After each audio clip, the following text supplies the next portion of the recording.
Hari Om. Today I am going to speak on chapter 8 of Bhagavad Gita. If you remember, up till chapter 6, the subject was all about gaining the wisdom of Atma, the self-realization, knowing yourself, who you are really. And after that, in 7th chapter, the focus of Sri Krishna has shifted to the person who is enlightened and wise.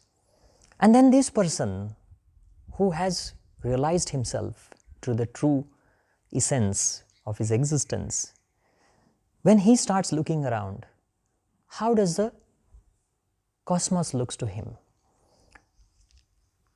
How does he look at this tree? How does he look at this animal? How does he look at these objects of desire?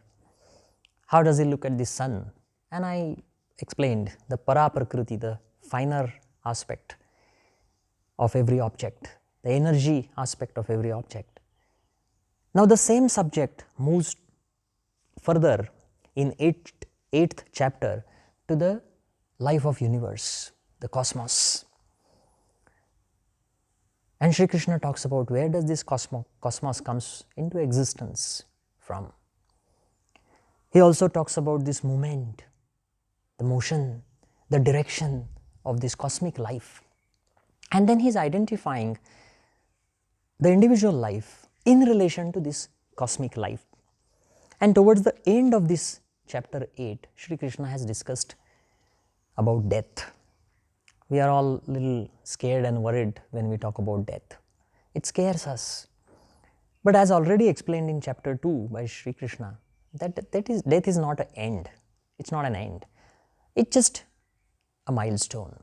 And the life is a continuous life. So that same theme you will see here in chapter 8. The first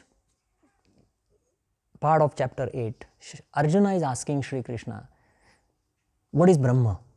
What is this Parabrahma that you are talking about? That cosmic consciousness, that cosmic being, that cosmic reality. What is it? So Sri Krishna is telling him that it's an unchanging principle. It doesn't change. It's there. It's just the same. It's imperishable. There is no death to that principle. Akshara. He's used another word. Akshara. Akshara is the one that has no end to it. In this Akshara Brahma, Akshara Parabrahma, there is wisdom. And that wisdom has created laws. That's what we call as laws of nature. For example, gravity. Gravity is a law that no one can defy. No object can defy that law. That's the law of Parabrahma. The law of growth. Something that's born grows. Something that grows changes its form. Human being, born from one cell, starts the journey from one cell, grows into a human being, and then changes the form. So these are all the laws that connect with this Parabrahma.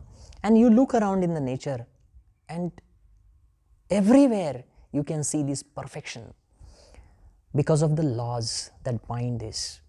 The physics, the scientists talk about basic forces in nature that no one can escape. Nuclear forces are there, electromagnetic forces are there, gravitational force is there. You cannot defy these. So he takes it further and Sri Krishna is explaining the nature of this Parabrahma now. If you understand the word Brahma, Brahma comes from a Sanskrit word Bruhat. Bruhat is expanding. So he says Parabrahma is the force, is that consciousness, is that reality that's ever expanding. And look at the latest findings of science. Stephen Hawking proposed this theory of expansion of universe at a constant rate. The space that we experience around is expanding. The galaxies are moving away from each other. And this is there in the word Brahma itself, the one that is expanding. And that expanded universe is so vast today. The rate of expansion of universe is so high that Einstein calculated a ray of light, when it starts its journey from one end, it will never make to the other end, because the universe is so infinite. But this universe that is infinite, there is some medium that has filled this entire universe. Einstein called it ether. If you go to the quantum physics level, particle physics, they found out the God particle, that is Higgs boson. That Higgs boson is the smallest particle, and that has made this entire medium. Now this Higgs boson has a life. It doesn't live infinite. It comes from nowhere. Pay attention, quantum physics comes from nowhere and die. What is a lifetime? 10 raised to minus 28 or minus 32 second. 32 means 1 and 32 zeros after that. But minus 32, that is 1 divided by this, such a small tiny amount of time that this particle lives. And that was one of the biggest problems, challenges for the scientists to actually find the evidence of the existence of this particle. It's born, it's die, but it's born and it die again. If you see the ocean, there are waves. The waves are born and they die. In the ocean there are currents. They are born from nowhere and they're going in some direction. Sometimes these currents change the direction. Sometimes the hot currents change the direction, cold currents change the direction. You probably have heard of El Nino. And this El Nino is causing a lot of changes in the weather patterns, whether it's India or whether it's Australia. El Nino has influence on the rain that we have. But we really don't know from where these currents are formed. They are formed in that body of ocean. So if you understand this Paramatma as an ocean, cosmic ocean, the wave that is created, that wave is same my life. I am born from nowhere like a wave, and that wave is going to die. So I am going to die like that. So where am I? I am born in that medium and I die in that medium, because that I is just a temporary identity of that wave or that current. So this Paramatma, if you look at this nature of this Paramatma, that ocean, there is inherent energy to create new. Once something is created, there is inherent energy to maintain that. And then there is inherent energy which transforms or destroys that form. In our body also, if you look at it, in our every cell, our cells are capable enough to procreate, create new cells. Our cell that is created is capable to maintain itself, and when the time comes, the cell is able to destroy itself or transform itself. So the energy, that Parabrahma, has threefold energies: the creative energy, the operative energy, and the destructive energy. God, generation, operation, destruction energy.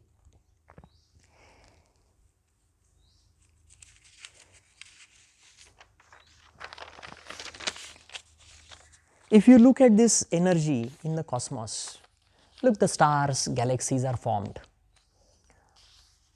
and at certain time they die again.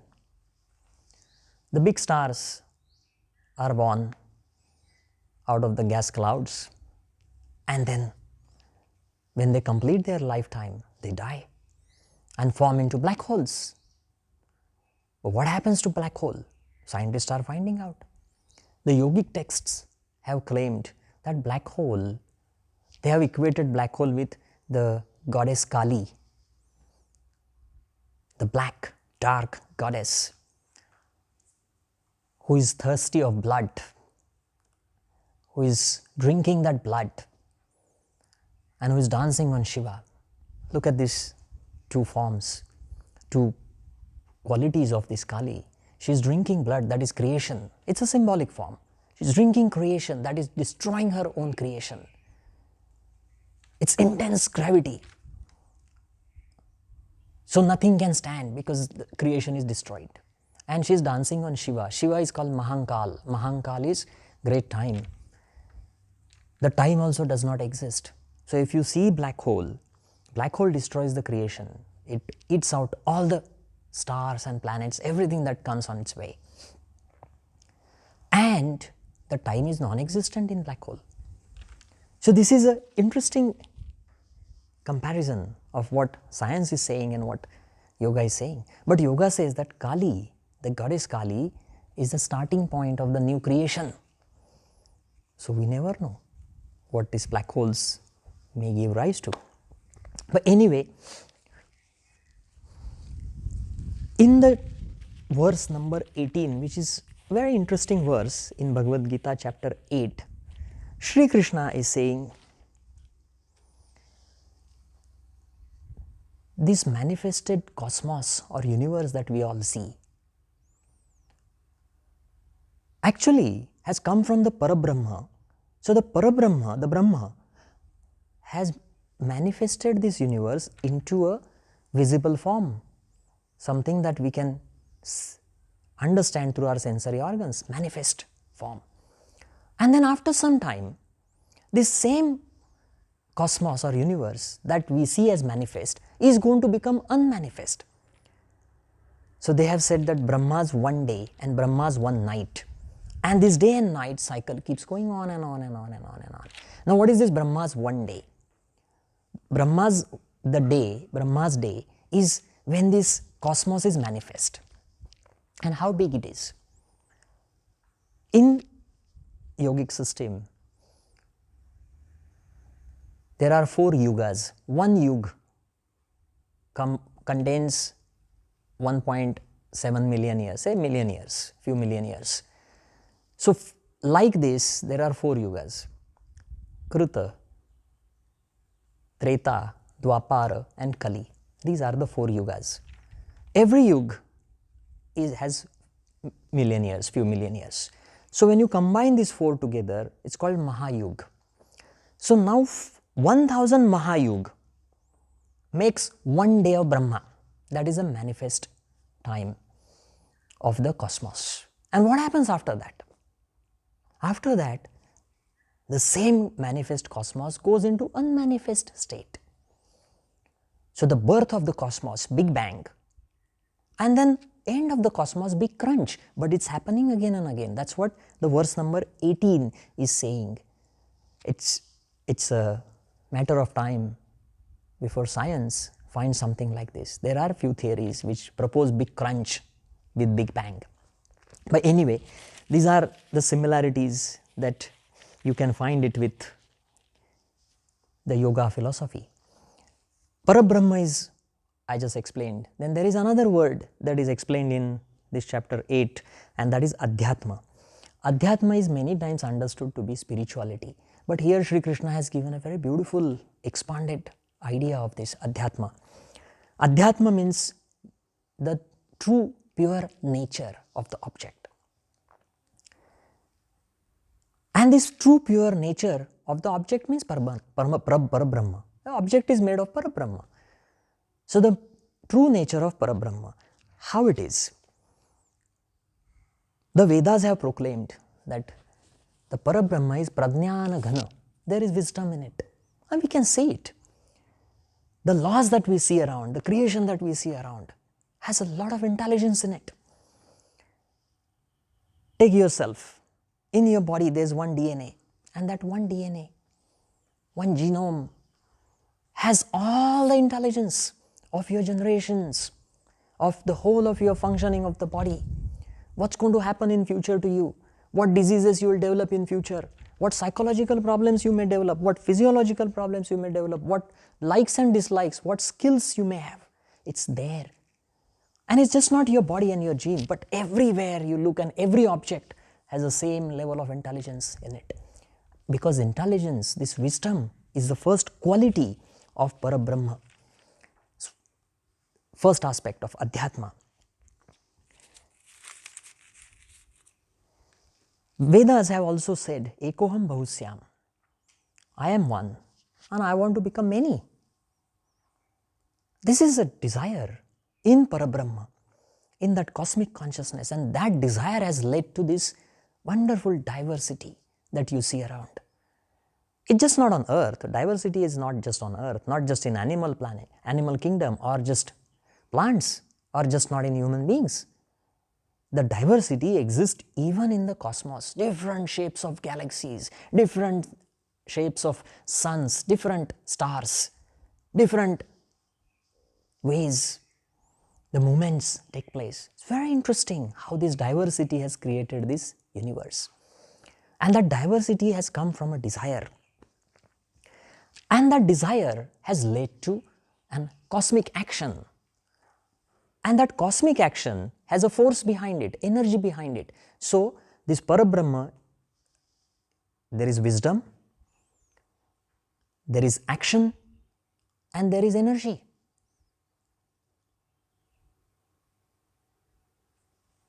Wisdom, that is head, intellect. Action, that is your hands. And energy, that is your heart. So this Parabrahma, its true nature is Jnana, wisdom, action, Kriya, and Shakti, Bala, energy. The next word that Sri Krishna has explained in chapter 8 is how this action works. So he has explained the word karma, which is a very important word for Bhagavad Gita. And in fact, just not Bhagavad Gita, these days everywhere people are using the word karma. If you are a yoga teacher, or even if you are not a yoga teacher, most of the people in the world, even if you don't speak Sanskrit or Hindi or Indian language, you still understand what is karma. So he has explained this word karma, and it's a very logical explanation. He's saying that this Paramatma, when he is creating this manifest world, and especially in this manifested world, the Bhuta Matra is the living beings. When these living beings are created, that action of creation is called karma. And it's not just once, it's sequential. It goes step by step. First, aham, I, that Paramatma, Ekoham Bahusyam, I am one, I want to become many. That I gave rise to intellect, wisdom. That gave rise to mana, a thought. That gave rise to Akash. Akash is space. The space gave rise to Vayu, the medium, the air. That gave rise to Teja, the Agni, the fire. Fire gave rise to Apa, water. And water made Prithvi, the earth. So this is a sequential expression of Paramatma creating the living beings. And this is called karma. Then another word is explained here is Adhibhuta. Adhibhuta is the material world that we talk about. The Jada Srushti, the living beings themselves are called Adhibhuta. Then next word is Adhidaivata. Adhidaivat word is used for Atma, for that dimension of Paramatma that is in us, or Sankhyas use the word as Purusha, or in Tantra the word used is Shiva, the consciousness. So from the cosmos,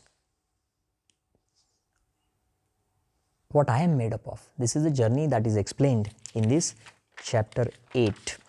Then another word that is explained here is Adhiyajna. Now this Adi Yajna is a very interesting word. Yajna we saw, Yajna is a concept of selfless action without any fruits, attachment to the fruit, and done as a dharma. So this Adi Yajna is the Paramatma himself or herself residing in you. So that Atma is nothing but Adi Yajna. What is this Adi Yajna? It's a one object leading to another object, that another object creating another object. You have to dissolve something to create something new, and it's a continuous process. You eat food, that food is transformed into energy. That energy is transformed into, say, different forms in your body. So the food gets converted to blood, blood gets converted to your muscles, muscles get converted to fats and other tissues, then that gets converted to bones, that gets converted to nerves, and so on and so forth. So every object has to destroy itself to give rise to a new creation. And if you look around in the cosmos, the same thing is happening everywhere. Nothing is constant, nothing is same. Every object is being used to create something new. If you look at this law of conservation of energy in physics, saying the same thing. Energy can neither be created nor be destroyed. It can change form from one form to another form. This is exactly what yajna means. The form is just changing. Later on, Einstein added the theory of relativity, finding that E is equal to mc square, and he said that energy is directly proportional to mass. So there is a interconvertibility between energy and mass. So now this law of conservation of energy can be again understood, that is mass and energy, they just interconvert from one form to another form, but as a whole they remain same. So as such, yajna is just a process of transformation, and it's a circular motion. So nothing is escaping. And this is exactly how we should understand the cosmic life and our life. Now if you look at this, all this word, Adi Yajna, Adi Daivat, Adi Bhuta, it gives you a very big picture. Who you are, where do you come from, what your cells are about, what your mind is about, what your intellect is about, what is this wisdom inside you is about, and what is this connection of all of these things inside you with the outside reality.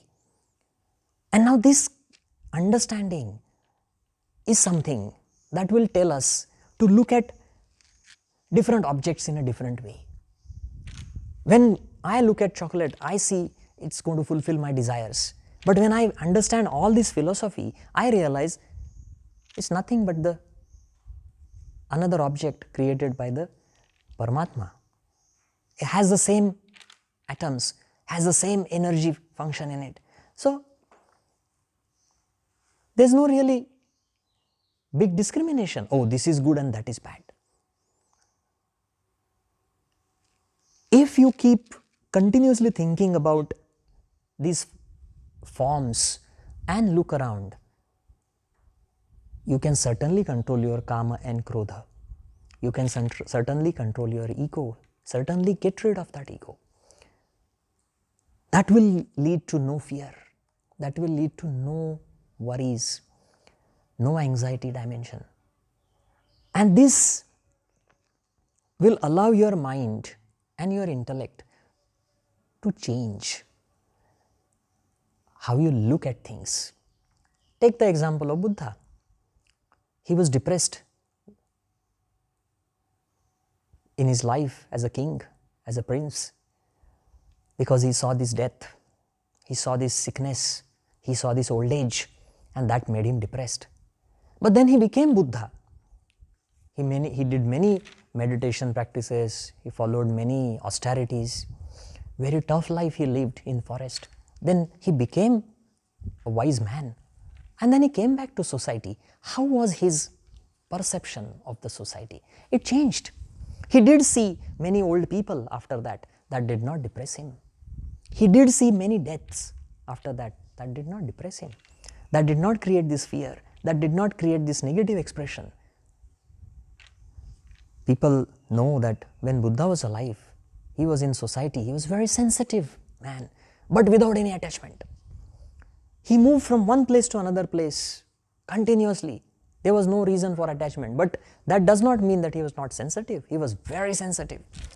His energy influenced people in a very positive way. Why? Because his perception of looking at every object and every person and everything in the mother nature had undergone a tremendous transformation, and that transformation is based on these ideas. That's exactly what Sri Krishna is saying.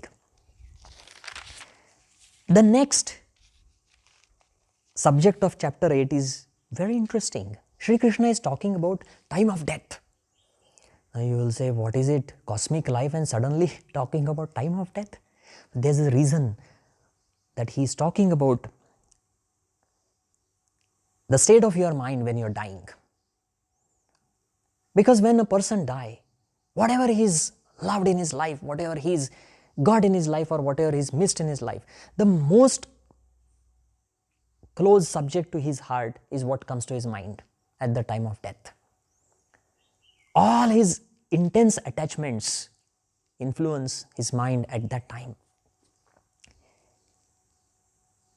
And Sri Krishna is saying that this time is very, very critical. To make this time positive, because generally everyone die and every one of us, we fear death.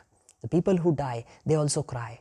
No one wants to die except a yogi.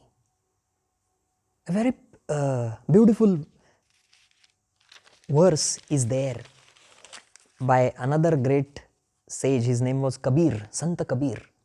And he says, Kabira jab hum paida hue, jagah se hum roye. ऐसी करनी कर चलो, हम हंसे जग रोए. Again, Kabira has talked about the same idea of death. And he's actually summarized what Sri Krishna is saying in this thinking of death and death timing. So Kabira says that when you are born, the baby when is born is crying. And when the baby is crying, still everyone around is smiling. They are happy that the baby is born. Baby is crying. Everyone is happy. They are smiling. He says your karmas should be such all through your life that when the time of death comes, you are smiling and the rest everyone around you is crying. Summarizes. Everyone is crying means they are going to miss you. It means you have touched their heart. Touching the heart is only possible with purity of your karmas. Non-attached, selfless karmas done with unconditional love. That only makes someone cry. And you are smiling. That shows you have non-attachment. You know you are going to leave everything back. That's non-attachment. When a baby is born, it comes without anything. You live at the time of death, you live without anything. And this is a very important discussion of last section of chapter 8. So Sri Krishna is saying that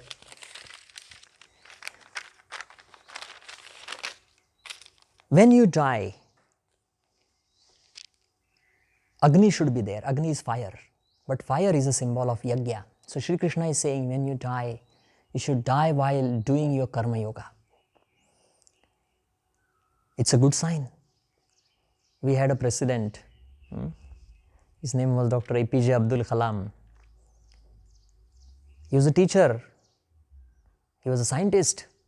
He was one of the highest respected scientists in India, who's also called Missile Man. He's credited with all these great missile development achievements of Indian space, this organization called DRDO. he was very well studied man with Bhagavad Gita. Interesting thing, he said that he wanted to die while he's teaching. This was his wish. And exactly that's what happened. He died while he was teaching. He was conducting a session. This is exactly what Sri Krishna says, that select a time of death, like when you're doing your karma yoga. The second thing he says, Surya, the sun. Sun is a symbolic of intelligence. Gayatri mantra, the mantra of intelligence. Means when you die, your intellect should not go down, the intelligence should go up, the wisdom is increasing. The moon, Chandra also is talked about the time of death. You should have these energies in positive form. That's what Sri Krishna has said. The Agni should be in positive form. The Surya, the sun, in a positive way. The Chandra, moon, in a positive way. What is moon? Moon is a representation of mind and emotions. So your mind should have positivity. Your emotions should be positive. When we die, we are scared. When we are going to die, we are sad. But if the Chandra, the moon is positive, everything is opposite. You are happy. You have unconditional love. You have non-attachment. You have peace. You have contentment. So Sri Krishna has connected the whole of your life efforts, karmas, to your death time. The life, if it is lived as a karma yoga, then the timing of the death, you can be so positive. And then Sri Krishna says one more last interesting subject, and that subject is about